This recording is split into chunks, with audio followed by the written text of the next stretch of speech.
BA semester ਤੀਜਾ ਦੇ ਲਾਜ਼ਮੀ ਪੰਜਾਬੀ ਵਿਸ਼ੇ ਅਧੀਨ ਪੰਜਾ ਪੁਸਤਕ ਵਿੱਚੋਂ ਆਖਰੀ ਨਿਬੰਧ ਪੰਜਾਬੀ ਸੱਭਿਆਚਾਰ ਤੇ ਲੋਕ ਚਿਕਿਤਸਾ ਜੋ ਕਿ ਡਾਕਟਰ ਗੁਰਮੀਤ ਸਿੰਘ ਜੀ ਦਾ ਲਿਖਿਆ ਹੋਇਆ ਹੈ ਉਹ ਅੱਜ ਅਸੀਂ ਪੜ੍ਹਨਾ ਸ਼ੁਰੂ ਕਰਾਂਗੇ। ਬੱਚਿਓ, ਪ੍ਰਸ਼ਨ ਉੱਤਰਾਂ ਨਾਲ ਸੰਬੰਧਿਤ ਲਿੰਕ ਡਿਸਕ੍ਰਿਪਸ਼ਨ ਬਾਕਸ ਵਿੱਚ ਦੇ ਦਿੱਤਾ ਜਾਏਗਾ। ਲਿਖਿਆ ਪੜ੍ਹਾਂਗੇ। ਜਿਵੇਂ ਕਿ ਨਾਮ ਤੋਂ ਹੀ ਪਤਾ ਲੱਗਦਾ, ਡਾਕਟਰ ਗੁਰਮੀਤ ਸਿੰਘ ਜੀ ਨੇ ਸਾਨੂੰ ਸਾਡੇ ਪੰਜਾਬੀ ਸੱਭਿਆਚਾਰ ਤੇ ਲੋਕ ਚਿਕਿਤਸਾ ਦੇ ਬਾਰੇ ਦੱਸਿਆ। ਲੋਕ ਬਿਮਾਰੀਆਂ ਹੋਣ 'ਤੇ ਕਿਹੜੇ ਇਲਾਜ ਕਰਦੇ ਆ ਉਹਦੇ ਬਾਰੇ ਦੱਸਿਆ।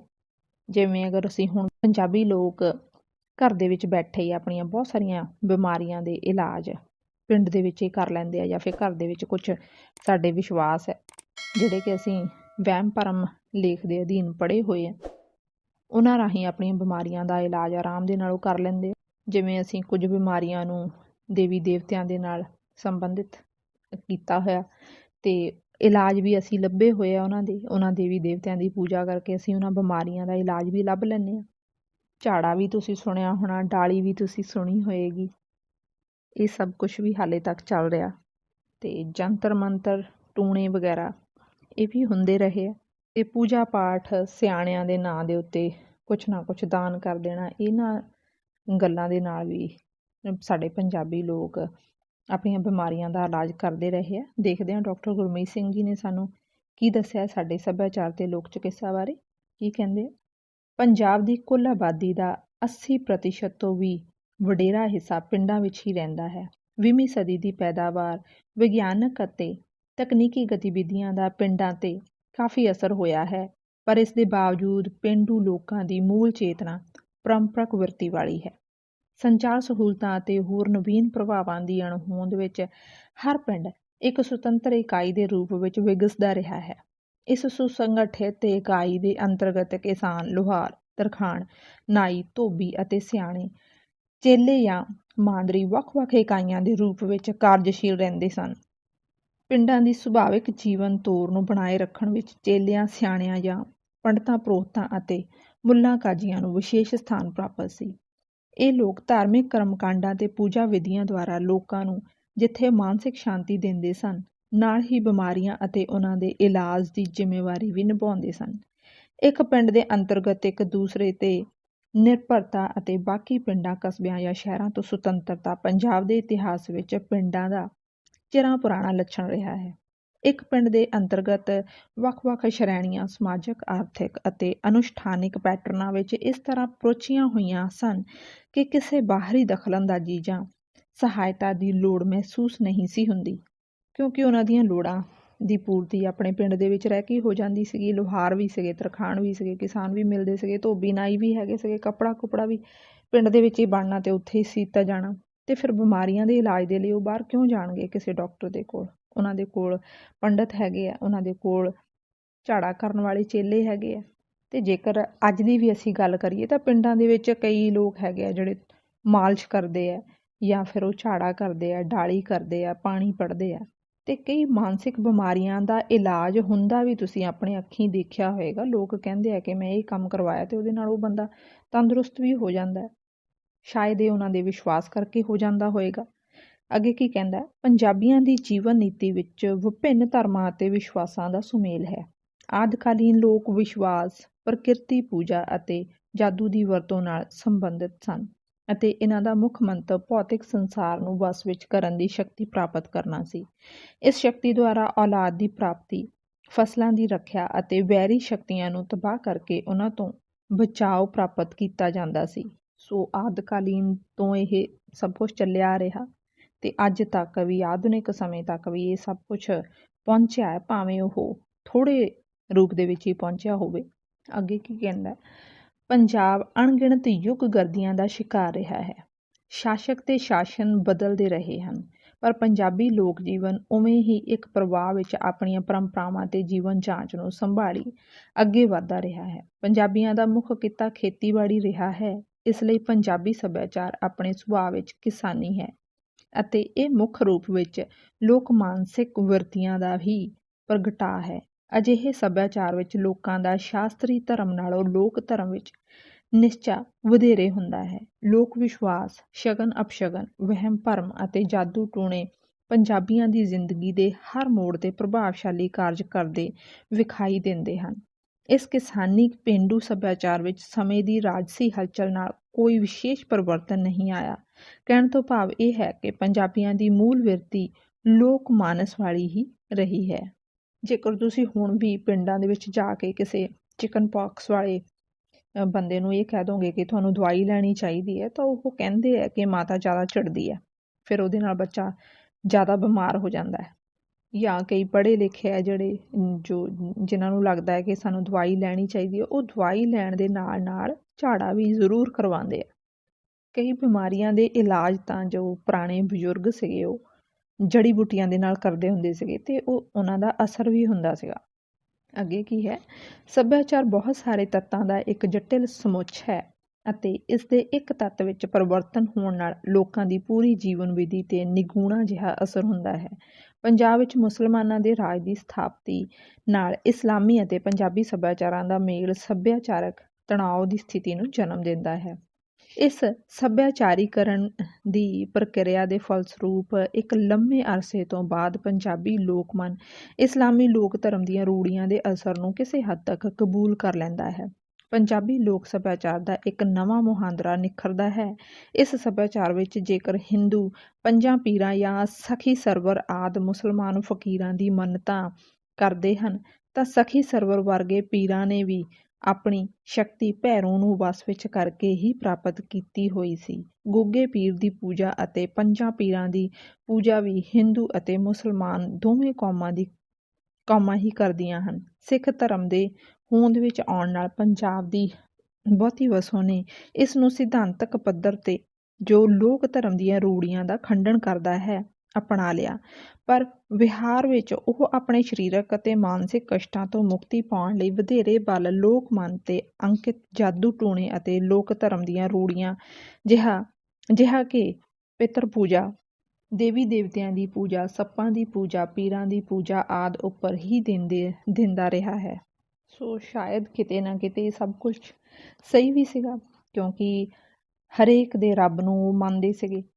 ਆਪਣੇ ਧਰਮ ਨੂੰ, ਆਪਣੇ ਰੱਬ ਨੂੰ ਲੈ ਕੇ ਉਹਨਾਂ ਦੇ ਵਿੱਚ ਕੱਟੜਤਾ ਨਹੀਂ ਸੀਗੀ, ਜਿਸ ਕਰਕੇ ਉਹਨਾਂ ਦੇ ਵਿੱਚ ਭਾਵਨਾਤਮਕ ਏਕਤਾ ਵੀ ਸੀਗੀ।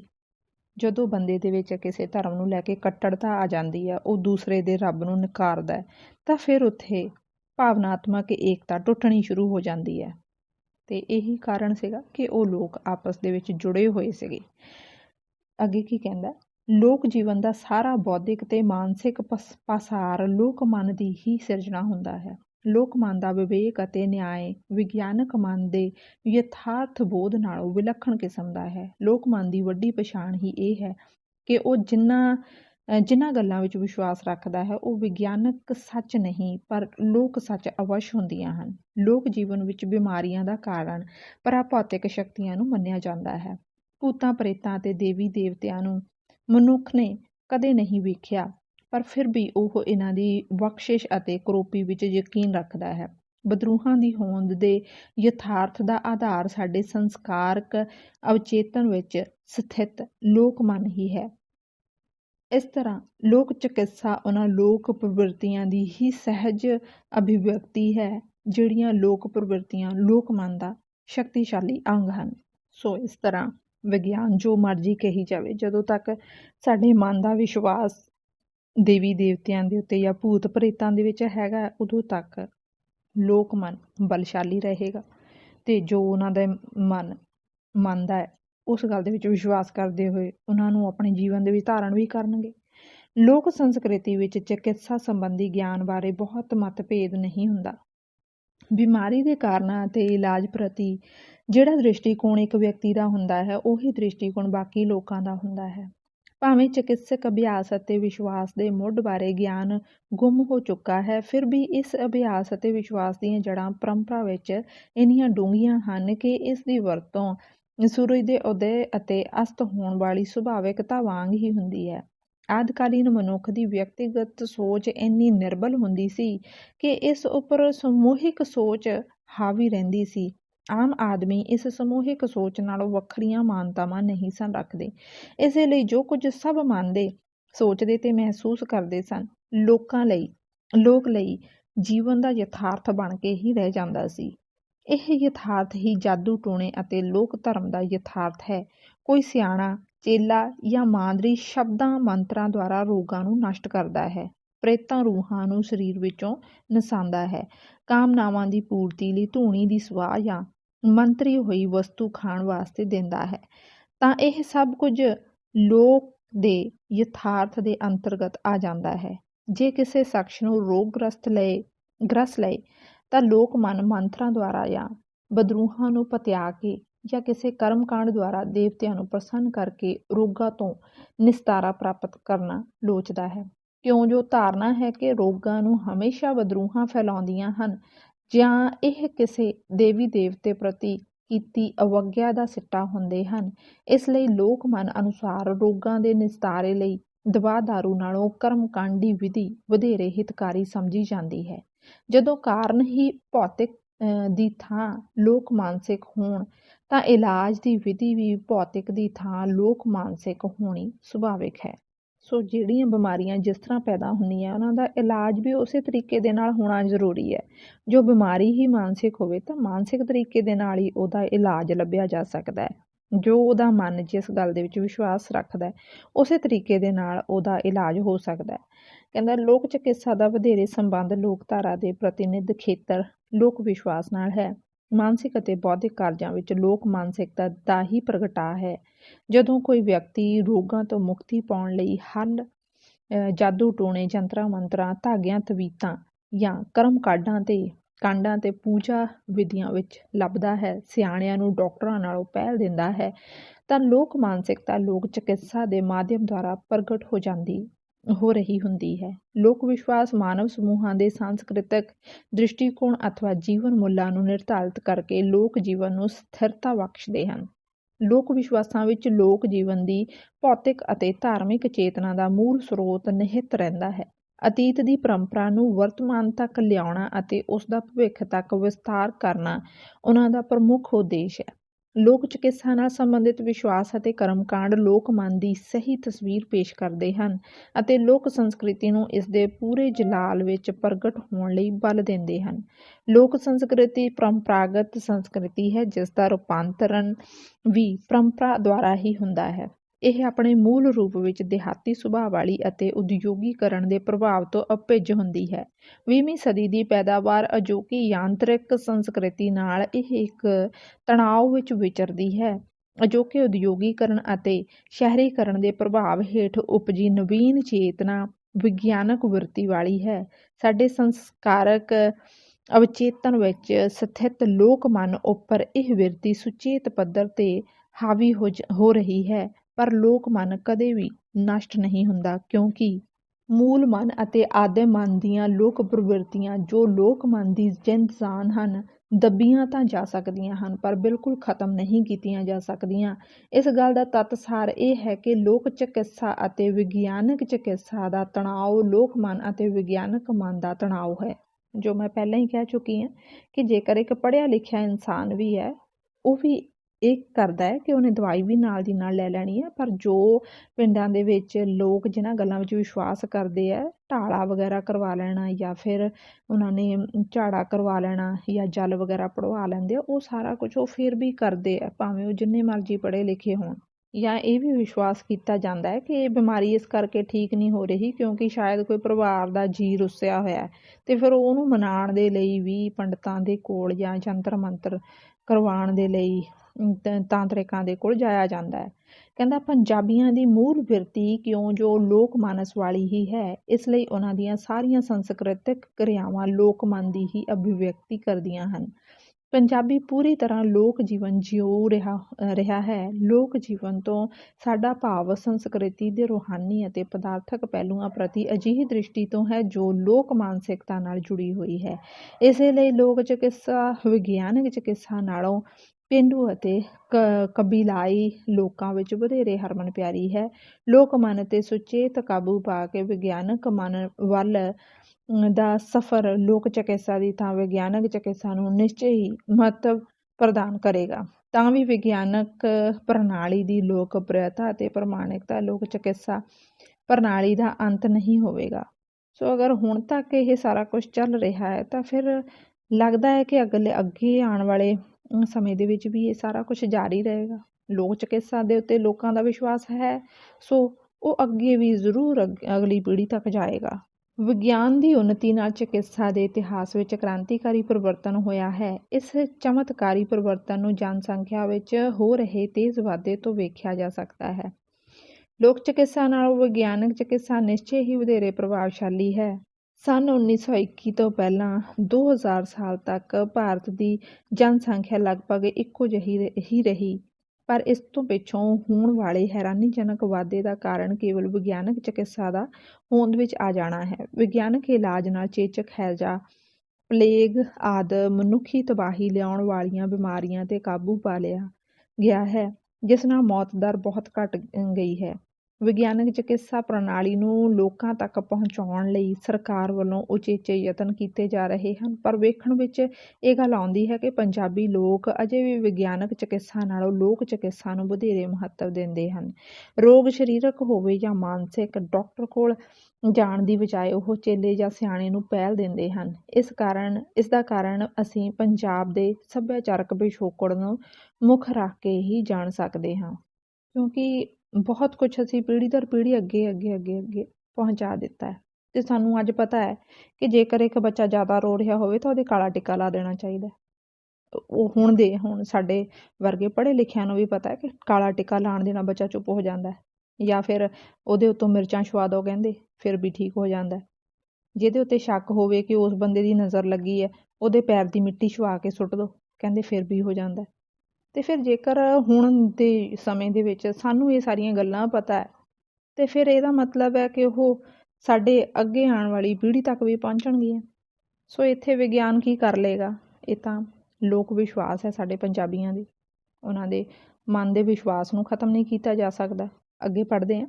ਕਿਸੇ ਵੀ ਜਨਜਾਤੀ ਦਾ ਬਿਮਾਰੀਆਂ ਦੇ ਕਾਰਨਾਂ ਪ੍ਰਤੀ ਜੋ ਦ੍ਰਿਸ਼ਟੀਕੋਣ ਹੁੰਦਾ ਹੈ, ਉਹੀ ਬਿਮਾਰੀਆਂ ਦੇ ਇਲਾਜ ਪ੍ਰਤੀ ਦ੍ਰਿਸ਼ਟੀਕੋਣ ਨੂੰ ਨਿਰਧਾਰਿਤ ਕਰਦਾ ਹੈ।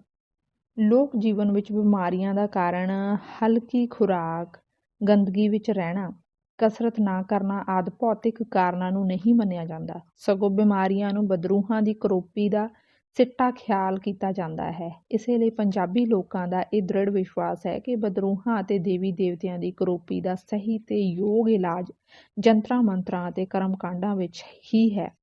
ਪਿੰਡਾਂ ਵਿੱਚ ਇਹ ਆਮ ਧਾਰਨਾ ਹੈ ਕਿ ਜਿੱਥੇ ਵਿਗਿਆਨਕ ਇਲਾਜ ਕੋਈ ਅਸਰ ਨਹੀਂ ਕਰਦਾ, ਉੱਥੇ ਮੰਤਰਾਂ ਦੁਆਰਾ ਇਲਾਜ ਕਦੇ ਅਸਫਲ ਨਹੀਂ ਹੁੰਦਾ।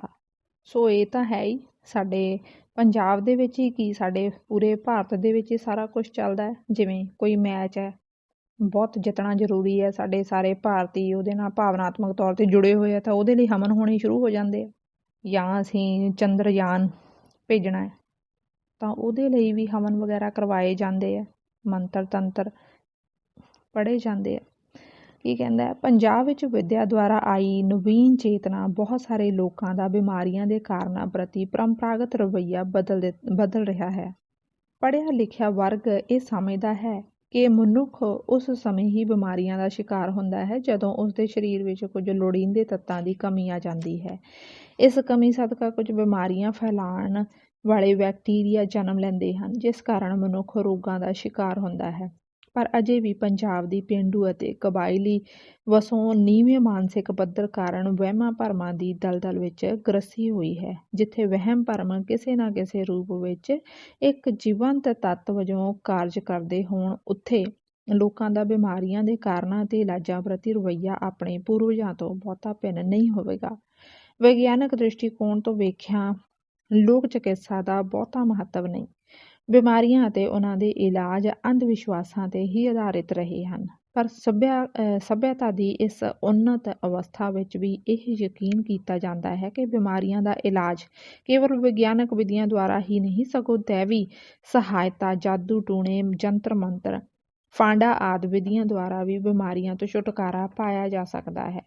ਅੱਜ ਕੱਲ੍ਹ ਪ੍ਰਚਲਿਤ ਮੈਡੀਕਲ ਸਿਸਟਮ ਵਿਗਿਆਨਕ ਸੱਚ 'ਤੇ ਆਧਾਰਿਤ ਹੈ, ਪਰੰਤੂ ਲੋਕ ਚਿਕਿਤਸਾ ਨਾਲ ਮਨੁੱਖ ਬਿਮਾਰੀਆਂ ਤੋਂ ਛੁਟਕਾਰਾ ਕਿਵੇਂ ਪਾ ਲੈਂਦਾ ਸੀ। ਉਹ ਗੰਭੀਰ ਰੋਗ ਜਿਹੜੇ ਵਿਗਿਆਨਕ ਉਪਕਰਨਾਂ ਅਤੇ ਦਵਾਈਆਂ ਨਾਲ ਅੱਜ ਠੀਕ ਹੁੰਦੇ ਹਨ, ਕਿ ਉਹ ਬਿਮਾਰੀਆਂ ਲੋਕ ਚਿਕਿਤਸਾ ਦੀਆਂ ਵਿਧੀਆਂ ਰਾਹੀਂ ਵੀ ਠੀਕ ਹੋ ਜਾਂਦੀਆਂ ਸਨ। ਜੇ ਠੀਕ ਹੁੰਦੀਆਂ ਰਹੀਆਂ ਹਨ ਤਾਂ ਕਿਵੇਂ, ਜੇ ਨਹੀਂ ਤਾਂ ਲੋਕ ਚਿਕਿਤਸਾ ਅੱਜ ਵੀ ਇੰਨਾ ਮਹੱਤਵ ਕਿਉਂ ਰੱਖਦੀ ਹੈ? ਇਹ ਕੁਝ ਮਹੱਤਵਪੂਰਨ ਸਵਾਲ ਹਨ ਜਿਨ੍ਹਾਂ ਵੱਲ ਧਿਆਨ ਦੇਣਾ ਬਣਦਾ ਹੈ। ਸੋ ਇਹ ਸਵਾਲ ਸਾਡੇ ਸਾਹਮਣੇ ਹੈ, ਜਿਨ੍ਹਾਂ ਦਾ ਉੱਤਰ ਸਾਡੇ ਕੋਲ ਫਿਲਹਾਲ ਹੈ ਨਹੀਂ। ਵੈਸੇ ਗੱਲ ਸਾਰੀ ਵਿਸ਼ਵਾਸ ਦੀ ਹੁੰਦੀ ਹੈ। ਜੇਕਰ ਬੰਦੇ ਨੂੰ ਵਿਸ਼ਵਾਸ ਹੋ ਗਿਆ, ਉਹਦਾ ਦਿਮਾਗ ਸਮਝ ਗਿਆ, ਤਾਂ ਫਿਰ ਆਪਣੇ ਆਪ ਉਹ ਠੀਕ ਹੋ ਜਾਂਦਾ। ਜੇਕਰ ਬੰਦੇ ਦਾ ਵਿਸ਼ਵਾਸ ਹੈ ਨਹੀਂ ਤੇ ਫਿਰ ਭਾਰੇ ਤੋਂ ਭਾਰਾ ਮੈਡੀਕਲ ਇਲਾਜ ਵੀ ਉਹਦਾ ਕਰ ਲਓ ਤਾਂ ਬੰਦਾ ਠੀਕ ਨਹੀਂ ਹੁੰਦਾ।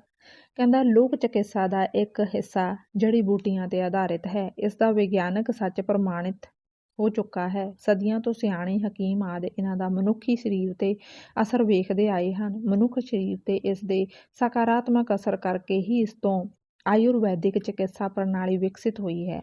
ਲੋਕ ਚਿਕਿਤਸਾ ਦਾ ਮੁੱਖ ਹਿੱਸਾ ਲੋਕ ਵਿਸ਼ਵਾਸਾਂ ਨਾਲ ਸੰਬੰਧਿਤ ਹੈ। ਇਹ ਲੋਕ ਵਿਸ਼ਵਾਸ ਜਾਦੂ ਟੂਣੇ ਅਤੇ ਲੋਕ ਧਰਮ ਨਾਲ ਸੰਬੰਧਿਤ ਹਨ। ਇਹ ਠੀਕ ਹੈ ਕਿ ਬਿਮਾਰੀਆਂ ਦੇ ਇਲਾਜ ਨਾਲ ਸੰਬੰਧਿਤ ਇਹ ਵਿਸ਼ਵਾਸ ਵਿਗਿਆਨਕ ਅਤੇ ਤਾਰਕਿਕ ਆਧਾਰਾਂ ਤੇ ਆਸ਼ਰਿਤ ਨਹੀਂ ਹਨ। ਲੋਕਾਂ ਦਾ ਹੌਲੀ ਹੌਲੀ ਇਹਨਾਂ ਵਿੱਚੋਂ ਵਿਸ਼ਵਾਸ ਖਤਮ ਹੁੰਦਾ ਜਾ ਰਿਹਾ ਹੈ, ਪਰ ਹਜ਼ਾਰਾਂ ਸਾਲਾਂ ਤੋਂ ਲੋਕ ਸੰਸਕ੍ਰਿਤੀ ਦੇ ਰੂਪ ਵਿੱਚ ਪ੍ਰਵਾਹਿਤ ਹੁੰਦੀ ਆਈ ਇਸ ਸਾਮੱਗਰੀ ਦਾ ਸੱਭਿਆਚਾਰਕ ਮਹੱਤਵ ਜ਼ਰੂਰ ਹੈ। ਪੇਂਡੂ ਤੇ ਕਬਾਇਲੀ ਲੋਕਾਂ ਦਾ ਸਮੁੱਚਾ ਜੀਵਨ ਵਿਸ਼ੇਸ਼ ਸੱਭਿਆਚਾਰਕ ਕੀਮਤਾਂ ਤੇ ਉਸਰਿਆ ਹੋਇਆ ਹੈ। ਉਹਨਾਂ ਦੇ ਵਿਸ਼ਵਾਸ ਭਾਵੇਂ ਕਿੰਨੇ ਵੀ ਅਵਿਗਿਆਨਕ ਅਤੇ ਅਤਾਰਕਿਕ ਕਿਉਂ ਨਾ ਹੋਣ, ਉਹਨਾਂ ਦੇ ਸੱਭਿਆਚਾਰ ਦਾ ਅੰਗ ਹਨ। ਲੋਕ ਮਾਨਸ ਵਿੱਚ ਸਦੀਆਂ ਤੋਂ ਗਹਿਰੇ ਉਤਰੇ ਲੋਕ ਚਿਕਿਤਸਾ ਨਾਲ ਸੰਬੰਧਿਤ ਵਿਸ਼ਵਾਸਾਂ ਦਾ ਇੱਕ ਆਪਣਾ ਸੱਚ ਹੈ, ਜਿਸ ਨੂੰ ਵਿਗਿਆਨਕ ਚਿਕਿਤਸਾ ਪ੍ਰਣਾਲੀ ਨੂੰ ਹਰਮਨ ਪਿਆਰਾ ਬਣਾਉਣ ਲਈ ਸਨਮੁਖ ਰੱਖਣ ਦੀ ਲੋੜ ਹੈ। ਰੋਗੀਆਂ ਨਾਲ ਪੂਰਾ ਨਿਆਂ ਕਰਨ ਲਈ ਡਾਕਟਰ ਨੂੰ ਵੀ ਬਿਮਾਰੀਆਂ ਦੇ ਕਾਰਨਾਂ ਅਤੇ ਇਲਾਜਾਂ ਨਾਲ ਸੰਬੰਧਿਤ ਲੋਕ ਵਿਸ਼ਵਾਸਾਂ ਵਿੱਚ ਜੇਕਰ ਵਿਸ਼ਵਾਸ ਨਹੀਂ ਤਾਂ ਇਹਨਾਂ ਪਿੱਛੇ ਜੁੜੀ ਲੋਕ ਮਾਨਸਿਕਤਾ ਦਾ ਗਿਆਨ ਹੋਣਾ ਜ਼ਰੂਰੀ ਹੈ।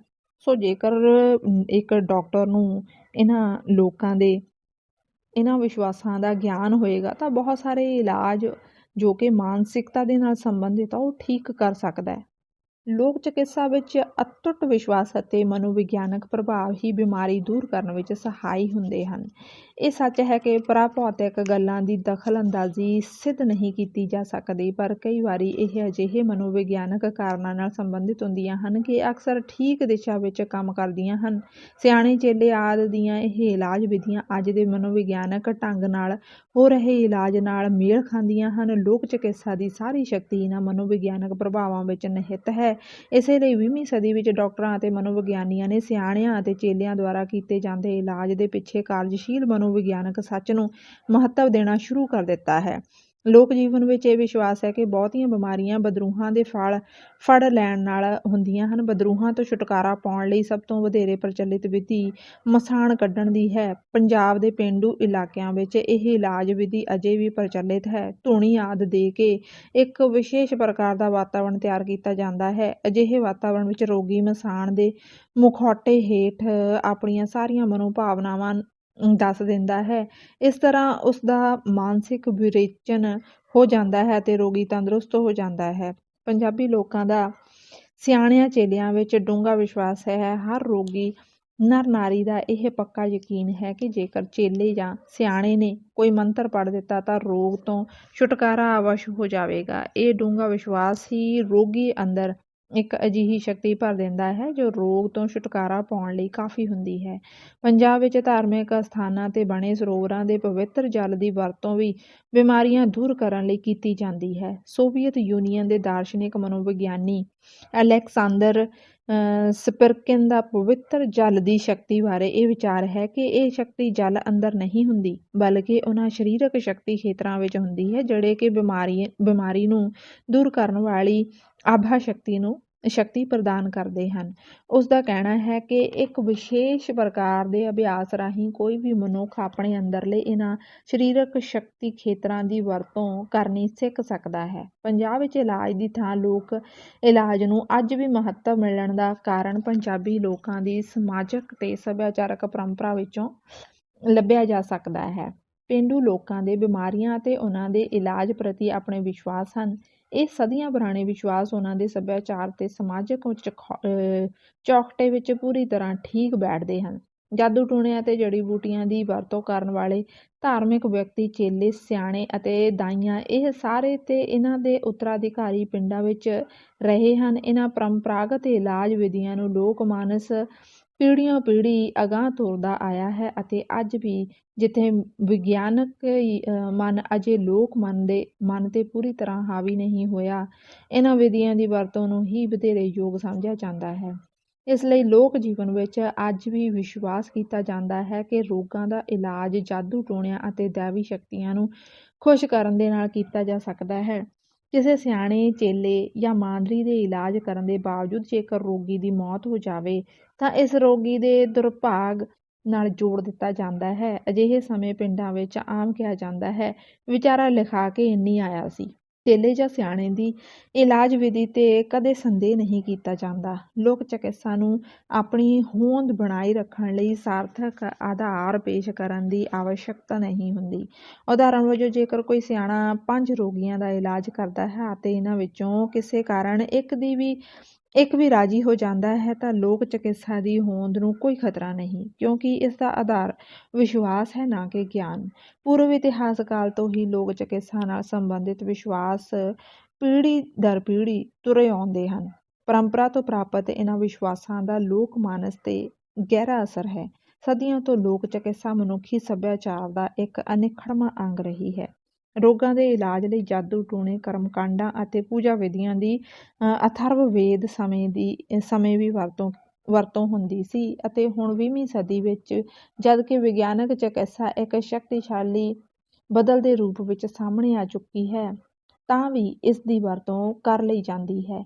ਇਸ ਦਾ ਕਾਰਨ ਸਾਨੂੰ ਮਨੋਵਿਗਿਆਨੀ ਯੁੱਗ ਦੇ ਇਹਨਾਂ ਵਿਚਾਰਾਂ ਵਿੱਚੋਂ ਲੱਭਦਾ ਹੈ। ਹਰੇਕ ਸੱਭਿਅ ਮਨੁੱਖ ਦੀ ਚੇਤਨਾ ਭਾਵੇਂ ਵਿਕਾਸ ਦੀ ਕਿਸੇ ਵੀ ਸੀਮਾ 'ਤੇ ਪਹੁੰਚ ਜਾਵੇ, ਉਸਦੇ ਮਨ ਦੀਆਂ ਡੂੰਘਾਣਾਂ ਵਿੱਚ ਪੁਰਾਤਨ ਮਨੁੱਖ ਦੀ ਮਾਨਸਿਕ ਸਥਿਤੀ ਉਵੇਂ ਹੀ ਮੌਜੂਦ ਰਹਿੰਦੀ ਹੈ। ਪੰਜਾਬ ਦੀ ਵਧੇਰੇ ਵਸੋਂ ਅੱਜ ਵੀ ਬਿਮਾਰੀਆਂ ਦੇ ਇਲਾਜ ਲਈ ਵਿਸ਼ਵਾਸ ਆਧਾਰਿਤ ਚਿਕਿਤਸਾ 'ਤੇ ਨਿਰਭਰ ਕਰਦੀ ਹੈ ਅਤੇ ਇਸ ਨਿਰਭਰਤਾ ਦਾ ਮੂਲ ਕਾਰਨ ਉਸ ਪੰਜਾਬੀ ਸੱਭਿਆਚਾਰ ਵਿੱਚੋਂ ਲੱਭਿਆ ਜਾ ਸਕਦਾ ਹੈ ਜੋ ਆਪਣੇ ਸੁਭਾਅ ਵਿੱਚ ਲੋਕ ਸੱਭਿਆਚਾਰ ਹੈ।